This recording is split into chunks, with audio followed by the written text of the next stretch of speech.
but the addressable market, okay, I take back everything I said before the recording. No, the total addressable market has actually increased at a rate faster than our company. So when I joined, there were sort of 20 of us in a WeWork shed in Paddington, and now there's over 2,000 people in EMEA and over 550, I think, in the technical team that rolls up to me in 12 different countries. So the growth is amazing, but actually the market opportunity is increasing at a faster rate. So I think as an area goes for career opportunities, it's absolutely huge. And look, I think what's interesting about our space is that when we don't just flog someone a platform and they really understand how to use it and they just pick it up and off they go. Almost every business now on the planet needs to navigate how it uses data to drive market advantage, increase its performance, be more relevant to its customers, produce better products, save money, all those good things. But they have limited skills to do that. So really what Databricks provides is a way to actually help customers drive through that transformation. So people work for us not just to go, hey, do you want this bit of platform here? Go and do it. It's to guide them through that and to be on the ground, hands-on with them. And I think, look, I was creating a load of customer examples, whether it be Burberry that had built a 360 customer view to provide a highly personalized experience using data and Databricks, or NHS who build a complete patient view across all kinds of different data sets using Databricks to really help clinician productivity, or Shell that does things like inventory optimization for refineries, saves tens of millions on inventory costs by doing much better predictive maintenance. You will have flown on a plane almost definitely that has Rolls-Royce engines, and they stream data down to Databricks to do much better predictive maintenance to keep aircraft in. So that engineer will be waiting for the aircraft ready to fix a specific thing based on data processed by Databricks. And we could go on and on. There are over 10,000 different businesses using Databricks in those kind of ways. So there's a chance to work in really interesting areas. And the thing I'll say is, look, in a consumption world where we're all about helping customers doing valuable things, what that means is we're not paid or judged on whether we get someone to sign a contract. We're judged on actual sustained usage of the platform. And that only comes when customers do valuable things that they want to keep doing on Databricks. So what does that need? It needs people who they can really trust, who will really help them drive change, who can coordinate many different people, can work in a complex environment. It will be uncertain, handle change, and really define and work in that team. And for me, and as a general, working with the military for lots of time, being polite and nice is something that comes hard to me, right? I used to be the civvy to get abuse. But actually think about all those skills, that they are standout skills for everyone from the military, right? And so why I wanted to share that is learning the tech is easy if you've got those skills. You can't teach those skills. If you can be reliable, if you can really bring a team together, if you can build trust, if you can work in that uncertain environment, deal with complexity, work under pressure, the other things we can figure out. So I just feel there's huge opportunity, and we need those first and foremost. That's what the customer ultimately buys, is a team that are going to drive through the change. And I don't think there's a group collectively who gets trained and really hardened those skills more than the military. So when we started talking TechVets, yeah, for me, I could just see huge opportunity in this space, both in Databricks and beyond. So generally positive from my side, generally positive from EMEA leadership. We're really here to help figure this out. And it's I think there could be huge opportunity for both sides. That's as much of a long-winded welcome as I think you need from me, but hopefully shows some of the thought that we have put into this and why actually it could be very relevant to us and our business success. So please do ask questions, and please do gain as much information out as the team as you can. But we're very much here to teach you the tech bit, that may be a bit you worry about. It's the bit I least worry about. So hopefully plenty of opportunity to bring in skills that would be very useful to us. So Julian, anything I've missed you want me to cover, or shall I hand it over to you? No, you've been great, Toby. I think thank you so much. I think as we said, no plan survives first contact is used in the military a lot. We had you at the end, but time's taken, we've had to swap that. So that's why that slide says final note, but it's actually the first note. But I think you've summed it up great, and thank you so much. Really appreciate your time. Thank you very much. Cheers, Thank you. everyone. Thank you. Um, so just what I will just do is just move back to where we were, and we will start off again. So, and what we're hoping to do is just take you through and really put some color into what Toby has been talking to. Um, so who do you have on the phone? I am Julian Kane. I'm just one of the people that's part of this team. There's a number of us behind here. I'm responsible for our defense and national security business here inside Databricks. So I just want to say, first of all, it's a very American thing. We don't say enough in the UK, but I thank you for your service. I come from a family with lots of veterans. I've had a whole career where, very similar to Toby, I've supported the military and worked in various sort of agencies that are sort of around those areas. So many a time Corsham and areas like Cheltenham and so forth. So that's me.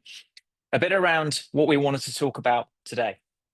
I think because we've got 66 people or 65 people, we're dropping now on here, we're conscious that there's a wide, area of conversation around data. So we want to sort of really bring that to bear around what that sort of means with relation to Databricks and to technology. We want to sort of give you some awareness of the data career opportunity out there, because you may be deciding what your career is. You might not have set yourself on data. I guess we want to sort of look at sort of impressing to you how that could be of value for you. We'll then talk to you about us. So you may have heard of Databricks. Fantastic if you have. If you haven't, we aim to sort of educate you and talk about what we're offering. And then we'll go through the sort of what happens next if you wish to proceed forward with us. As you can see, we've had the last bit first. So we're really going to talk about data, but I guess just to give you some idea, and I always sort of like to present information this way. See, I've used the word information there, but what I'm giving to you is data. Because if you just look at those numbers there, I'm sure some of you straight away will be able to go, well, that's related to something to do with location. That's definitely related to time. And the one at the end, I've no idea. Maybe it's the number of pets you have, etc., and so forth.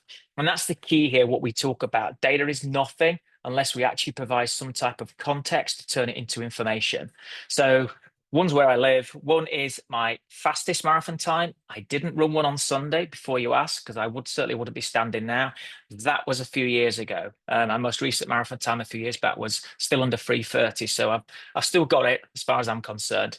On the 27, that's how many years I've been in the data industry. So I am a proper dinosaur in this. But that becomes really interesting because I've seen, if you like, what people may see as a big change or a sort of real sort of traditions drop to move forward. And what I want to do is to sort of take that sort of stance, if you like, from my career, and let's talk about data. So 27 years ago, 1998, 1999, and working through that before, I trained as a sports scientist, started working with data sets, and then I somehow moved into this more corporate world. I think it was just more fun. And actually, if I'm being candid about it, it paid a bit more money. So if you were in 1999 and you were working in data, there's a variety of different sort of phrases that you will hear. And I guarantee that for some of you on here, you've probably heard of these phrases. You might even be building things such as dashboards and playing with data warehouses and so on and so forth, because everything that was going on is still the same today. However, there was one real big change that sort of occurred around this time. And what we had was data that people had tried to put into a very structured format. They were dealing with what you would see as rows and columns. It would probably be something that Excel would be able to accommodate easily, and then you'd outgrow Excel, and then it become more complex, and you would grow. But all of that data could be pigeonholed and called structured data. And then this happened. Not necessarily Amazon, but it gives you an idea around the actual idea of the dot-com boom, as it was called. That created different types of data that we can get hold of faster because we can actually instantly look at what's in our shopping basket, our shopping cart, different varieties of data. If you imagine I'm looking at this screen, every link that I click on, do I look at another book? Do I add something to my basket? There's lots of a different variety of data. And there's also just the idea that we sort of, we just get too much of this, because if you think about every time you've been shopping and how many times you can look at your basket, it's a vast amount of data. That meant there was new words in here. So clickstream data was one around. That's everything from the web, dealing with things in real time. We have something called big data. The one, if you've just noticed it on the top left there, called the Lakehouse, surprise, surprise, that's something that we have brought into the market as Databricks, and we'll cover that in a bit more detail.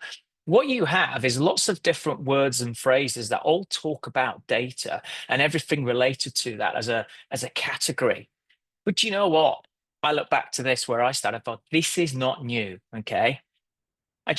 And humor me here, and if you like, and you please feel free to put into the chat, but who is this character? It's Kit Harington, but who is this character? Let's just see, I'm sure some of you will get this. So if you want to just put it into the chat, who is this character?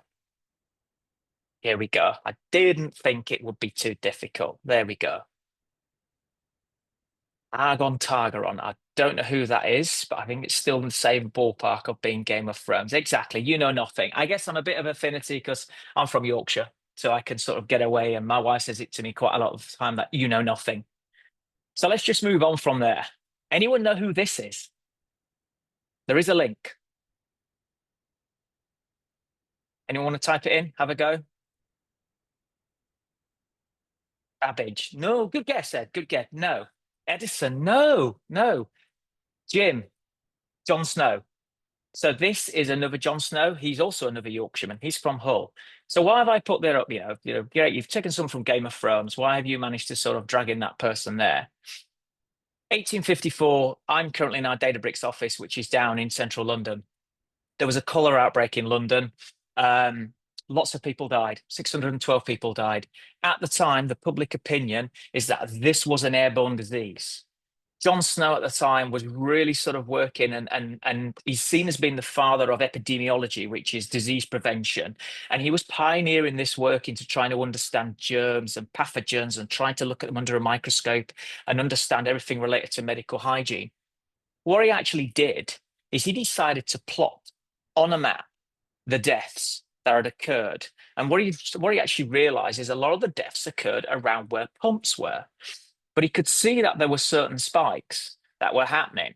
So if I just show you this map of, and this is around Soho in London, there was one particular pump, just circle it there and then move back. It was the Broad Street pump. And what he realized is there was a large number of deaths for people who quite likely were actually drinking from the pump. But he didn't just jump to that conclusion. He did a bit more research. What he realized is that on Broad Street as well, there was a brewery, and no one who worked at the brewery actually died. There was no deaths recorded from the brewery. He investigated the brewery. He realized that actually at the brewery, they get a daily allowance of beer. Now, I could just be contrite and say, well, you know what, beer's good. It kills cholera. What happens is they actually used to heat the water up to get the wort to make the beer, and actually that would kill off the germs. So, but by plotting this map, what Jon Snow was able to do was to go and tell the actual council at the time, said, remove the handle to the pump, because I believe that this is related to people passing the disease through in the handle. They did that, and they helped to prevent further deaths around Broad Street and helped to slow down the actual cholera outbreak. It turned out that when they built the pump, it was very close to a cesspit, and that's obviously where the transmission was coming from. But the context of that is to show that when we talk about data and people look at technologies and how we're moving forward to things which are around generative AI and so forth, we're not really doing anything new. There is a basic premise here, and it can be seen as being 3 steps or phases or stages. It's how you want to sort of manifest itself and manifest that language. We take data that has been created by someone or something. So tracking the adverts that you watch on the TV is something that ITV do. Why do they do that? When you go on the ITV player, they then can pump out the relevant adverts to you and so on and so forth. Same, I've already talked about shopping baskets. We'll have smart meters. We're creating this wealth of data. What happens is we then need to transform that data, turn it into usable, actionable information. And that might be by merging different data sets and data sources together. Once we've transformed or acted upon that data, we then do something with it. And that doing something with it is around making a process better, making something faster, quicker, cheaper. It's trying to improve the cost ratio. It's trying to improve the actual outcomes. And what we end up with is either that data is delivered through people in the terms of reports, or it goes to machines that come back to you with recommendation engines and so on and so forth. That is the basic premise around what happens with data. Really fairly simple. What actually goes on under the hood is technical, is difficult, and is complicated. Trying to keep this really simple, and Toby was talking about examples. I think I was trying to think of something that was cross-cutting, and I pretty much guarantee that we've all been, well, I'd like to think we've all been through an airport. And one of the things that airports are really keen to do is to try to ensure that the process is as smooth as possible. And they want to get you into the part of the airport, duty-free bit, and have you spending your money there. So if we think about this, and this is actually taken from Atlanta, which is the world's busiest airport, what they're wanting to do is to sort of look at everyone coming into the actual airport, the traffic, that process, the weather, and then get them through the sort of the gates as quick as possible in terms of security, and then have them looking to spend money in the bars and shopping and so forth. It's actually something that's been repeated. Heathrow are looking to do this. They're actually looking to use this with Databricks, and Gatwick Airport have been doing this with another TechVets partner, which is Splunk from the cyber world. So again, that's an example of that whole process where data is being utilized. So I guess I'm just trying to give you and lay that out for you in terms of sort of what it is or what it means to work with data. Let's now delve into a bit around what the actual career opportunities might be for you. There are many different roles within data. We actually probably got maybe 5 or 6 roles that you could see or search for. When it relates to us and what we're offering, we wanted just to put these 3 roles upon there: a data analyst, a data scientist, and a data engineer. And we've put the link in here for you to go and have a look at this documentation. But if you search and you already have the information to look at roles for within data, you'll find something similar to this, because there are different skill sets required. There is probably sort of for each of you there may be different roles that you wish to go through. But there are those people that may be business facing. There are those people that are always business facing, and there are those that don't have to face the business as well, where they're working more of the engineering or the administration aspect of things. And you can see that there are those skill sets related to it. I was interested of how many jobs are available with Databricks in the title. It could be have some experience of Databricks or work with Databricks type technology. I just did this search this morning on Reed. There's actually 1,146 jobs, which I was quite shocked at. I didn't feel it was that many. I then went through my own LinkedIn profile, because obviously we've got some sort of different connections into there. And I did some searches of the types of companies and some of the roles that they have. And there's some really large organizations, some real prestigious companies in here. Arkiva, you may have heard of, sort of help provide the backbone for the sort of airwave services. I'm sure you've all heard of Tesco's, BAE, Mars, which is the parent of the chocolates and the pet food. And inside UK government, there's a vast number of roles. So there's actually careers back in the MOD, within the NHS, and with areas like the Home Office and the Foreign Office. So there's a wide plethora of places that are currently looking to recruit people with Databricks skills. I think some of you, and you might get a picture of me, I think if I was looking at a career, I think I'd be moving down to St Austell Brewery, because they are recruiting for Databricks people right now. So if you live in Cornwall and you like to have a bit of Doom Bar, then, here you go. What we also want to communicate to you is, and I'm seeing this with my own business, and it's something that Toby and I are talking about in the community. You people are have that sort of unique key where some of you will have a clearance. And although what we're talking about is data that usually tends to be in the cloud, a lot of organizations find a real necessity just to ensure that the people that's working on their projects, and we're talking about the banks here, we are talking about lottery companies, we are talking about pension companies, they really want to ensure that the people they've got, they can trust. So again, the fact that you may hold or will hold or have something transferable, that's hugely valuable as well. So a bit around Databricks. So who are we? I try and find a relatable way to help you think about this. Formula One, if you follow Formula One, you'll now see on all the cars, they've got lots of sponsors. So if you take McLaren, which is a UK company, they have had Splunk, who I used to work for, and they are a part of the sort of the TechVets community, and Alteryx as well. They're in the community. But if you look on Ferrari, they will have AWS, they'll have Palantir. Data is important because there are so many data points that they can collect. I think each car now, before it actually goes to a race, has something like 250 sensors on it. So when they're doing their laps and when they're sort of putting their practice in, that's how they collect all this telemetry and then process it to work through, what's the best optimal combination for all for the cars and so forth. So you'd think for a company like Databricks, we'd be all over Formula One. Suffice to say that we're not. We've actually gone for something which personally I'm more interested in, which is the World Endurance Car, which as the Le Mans 24-hour race. I mean, you only do an hour and a half, 2 hours max. So let's do something a bit more funky. But actually, we go one step further because one of our execs actually drives this car. So he's responsible for everything we do around generative AI. So why have I put that up there? I guess it's to say you're not going to see us do much advertising. You're not going to see us sort of be around and be a big corporate sponsor. We just sort of crack on. And the reason being is, what we want to do is to help sort of data teams, solve some of the world's toughest problems. So we've been doing this for 12 years. We were founded by technical people who were at University of Berkeley, and they created open source technology called Spark. So the people in our organization still now are the creators of technology, and some of those technologies are here. If you've never heard of them, that's not a problem. As you start to work with Databricks, if you choose to, you will become very familiar with these technologies. But where we are is we have over 10,000 global customers, and we've already given you some large names that we work with. We are privately owned. We are not on the stock market. We are valued at 62 billion.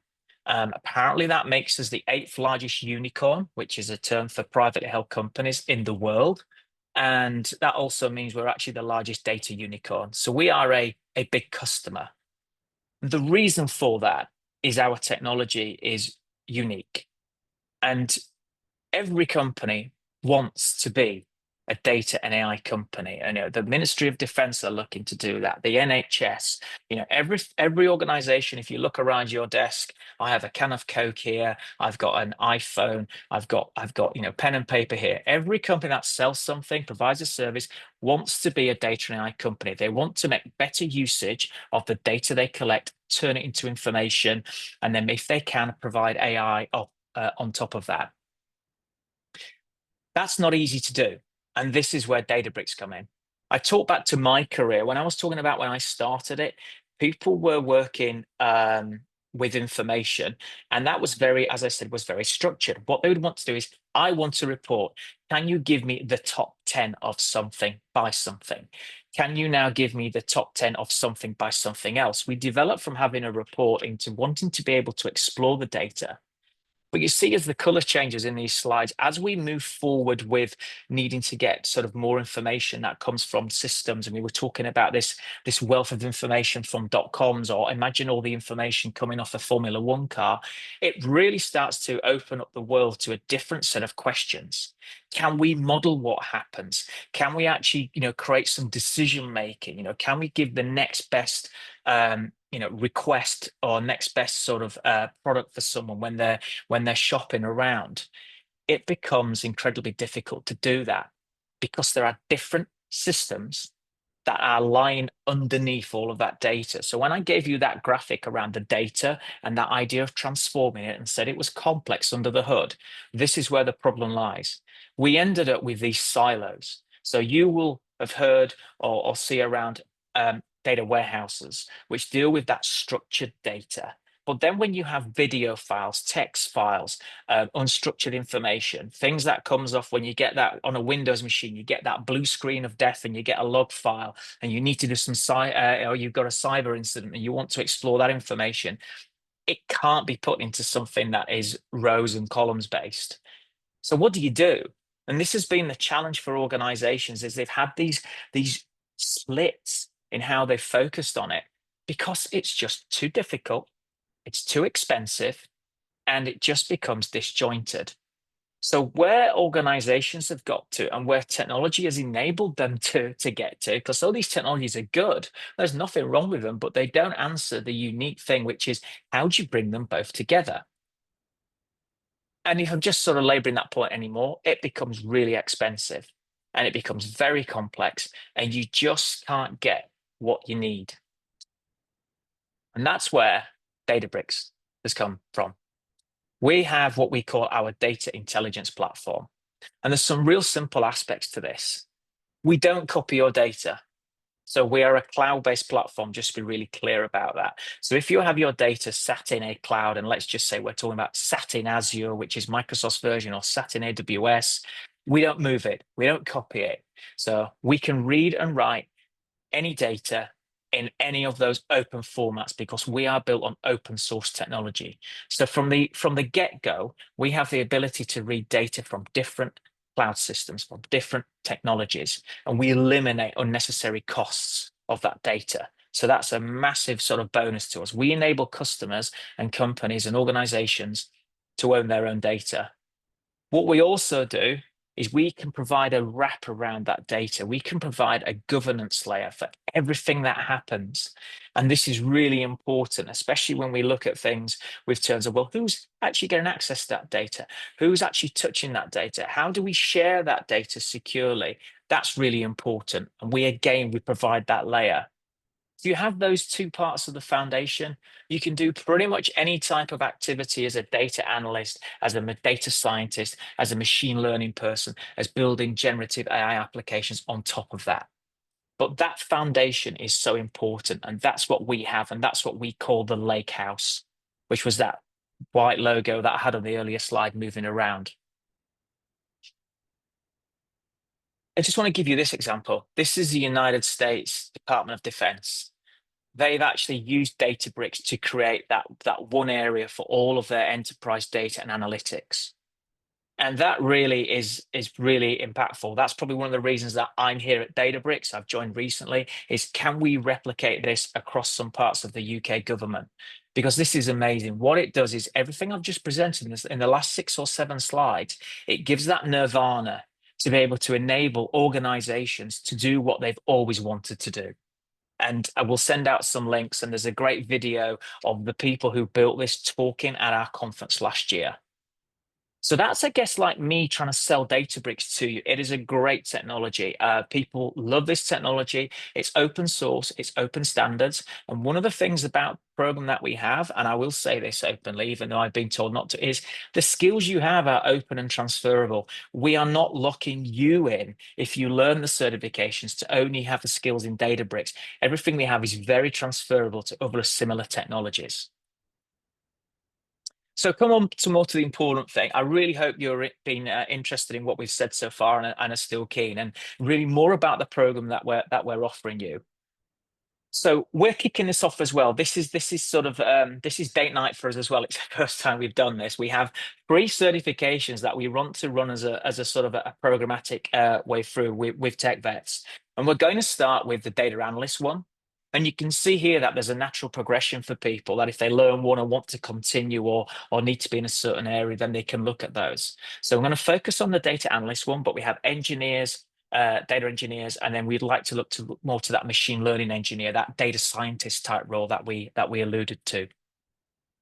If you don't know what an analyst is, because analyst is a word that's used quite a lot and there's different flavors to it inside, even inside the sort of the military, it is actually just a professional who gathers, examines, interprets data to uncover patterns, whether that be intelligence analysts, whether that actually be, sort of spending analysts. You're actually trying to analyze and work with the data. What you're seeing on the right of that screen is just some of the technologies that as you go through the certifications, you will be actually building. We're not talking about you playing with this. We're talking about you being able to actually produce meaningful output to give to people. So how will we deliver that? How will we support you? We're providing a collated set of resources to allow you to do self-paced training. So they will include some of the things that you can go and find on the web now, which are our fundamentals, and that'll give you an introduction to our platform. We'll also provide a voucher which allows you to access hands-on labs, so you can actually have and build out your practical knowledge in a pre-built environment. So you're not needing to go and, you know, install something or stand up something yourself. We'll actually give you this curated environment. And we'll also provide you the voucher to take the actual certification so you can be recognized for your skills. You know, post them on LinkedIn, you've got them on your CV, your portfolio. That's what we're sort of seeing as the self-paced part of it. But we're going to support you with what we're calling our pit crew. So just following that Formula One analogy, you know, we'll have fortnightly check-ins. We'll provide you with a buddy, and they'll run through to give you hints and tips and advice and to keep you motivated and to help you progress through this course. And as well with the TechVets, I think you will also have access to the Discord support. So we'll encourage you to post your questions on Discord, and we'll aim to answer them as soon as we actually can. The actual program, it's 3 phases and it's 8 steps. So we would sort of recommend that SQL experience is something that would be really beneficial, because a lot of what we're talking around relates to SQL, data management, data visualization. So that will be recommended. In terms of the phases, it's quite simple. We want you to get used to some of the key concepts around Databricks, learning some of the terminology that I've talked about and I've alluded to. Then to start getting hands-on, you know, the best way to do this is to actually, you know, crack on and get this done. And then once you've gone through the course and you feel sort of ready, there's an exam guide available, you can test your knowledge and then go for your exam. And then once you've got it, you know, we can celebrate. What we want from you is really simple. And if you commit to this, you know, we can only run these in certain cohorts. If you commit to this, you're committed. You know, we've only got so many places and so many support people. So we really want you to ensure that, you know, you attend the sessions. And if you can't, then please email us as quickly as possible, because we need to confirm that you're going to continue to engage. We want you to commit to attempting the exam within a 3-month time period, because that just allows us to sort of run and manage the cohorts. And we want to know your exam result, and we want your feedback.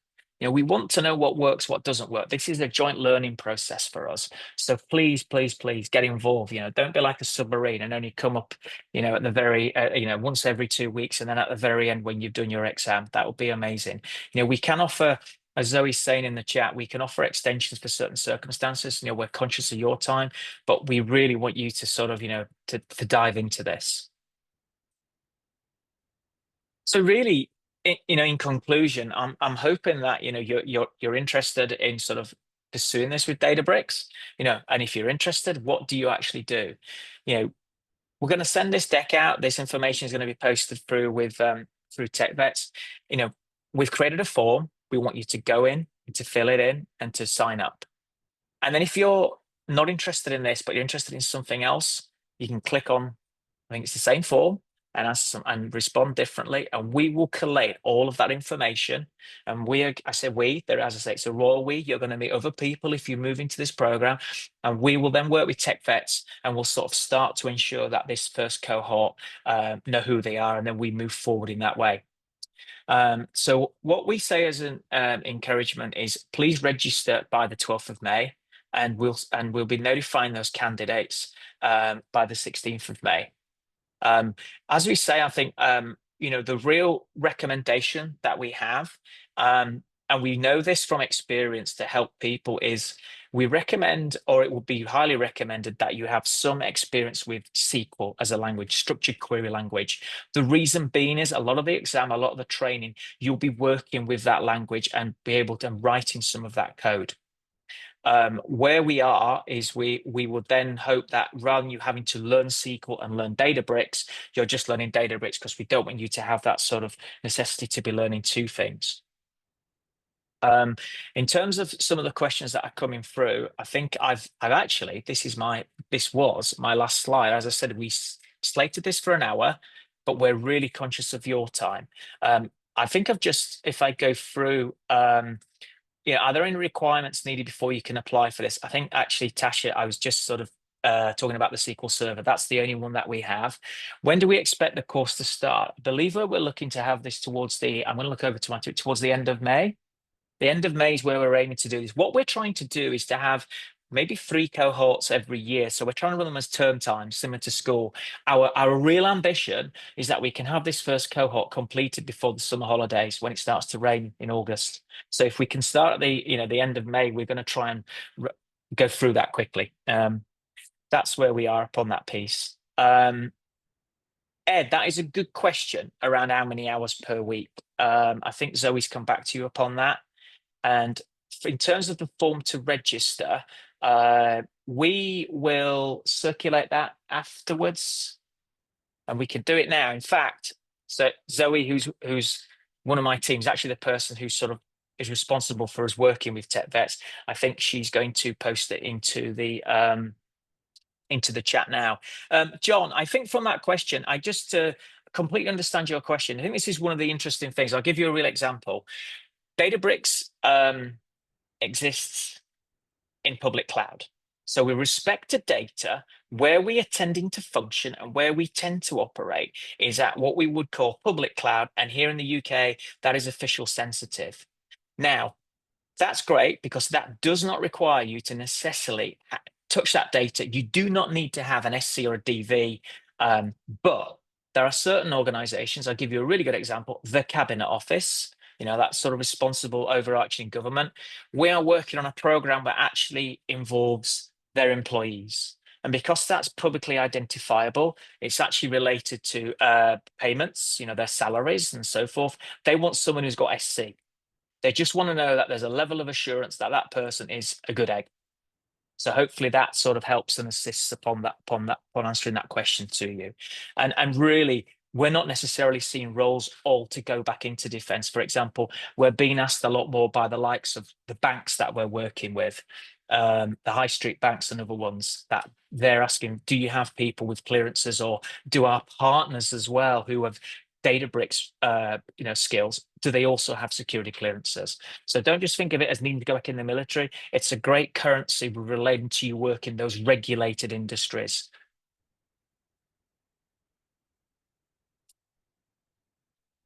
I'm just going down through the questions. So I've got to where, do we work with startups who are needing a big data partner? We absolutely do.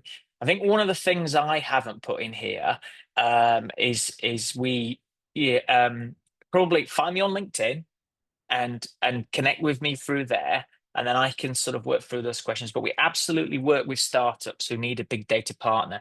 We also have a program as well where we want organizations to build, like a startup, to build their platform on Databricks. So then it's actually powered by us. So it's not just necessarily that they use it, it's powered by it. So absolutely, we do want to do that. I'm finished. I happy if somebody has any more questions, they can post them there, or you can catch up with people. Mark's asked a good question. Is there a simple way to ascertain where you're best placed to be an analyst or an engineer? I think, Mark, what I would suggest is have a look at Zoe sent the link higher up in the chat, and actually we talk about the image with the roles. In there, you can have that actually tells you the image around the skill sets, and what you'll find, we can post some other links out afterwards. There are certain roles that are more applicable for people dependent upon background, maybe dependent upon the type of role that they've been doing, their type of skills as well. Some of them are customer facing, some of them aren't. I would say personally, I've always been more of an analyst, which is more of the front end. The engineering side is basically, as an engineer, is more of the plumbing, the admin. Actually, if you think back to my 3-page diagram, it's, I guess I'm going to go to it because it's just going to be easier. So if I come right back up to, where was the, yeah, here we are. If I go back to here, as we put in the diagram, A data analyst has that responsibility around curation, visualization, and some of the tools that they will deal with are more of that SQL Tableau. So more of making sort of turning the actual, I'm trying to put this in a way, the actual data's probably been turned or is being nearly there in terms of being information. It's how you then present that forward. Whereas the engineer, that's the person who's really responsible for turning those different data sources, bringing them together to build the pipeline, to move the data, to put it into a system and turn it into what people might know as a data warehouse. Thank you very much, Matt.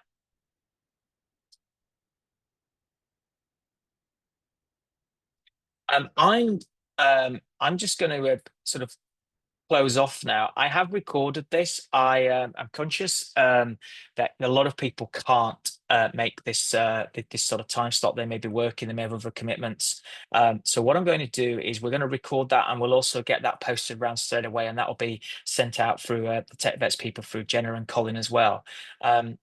I just want to turn around and say thank you so much for your time. I really appreciate it. And again, thank you for everything that you do and for your service, and really hope to see you as part of the cohorts as we go forward. Thank you now.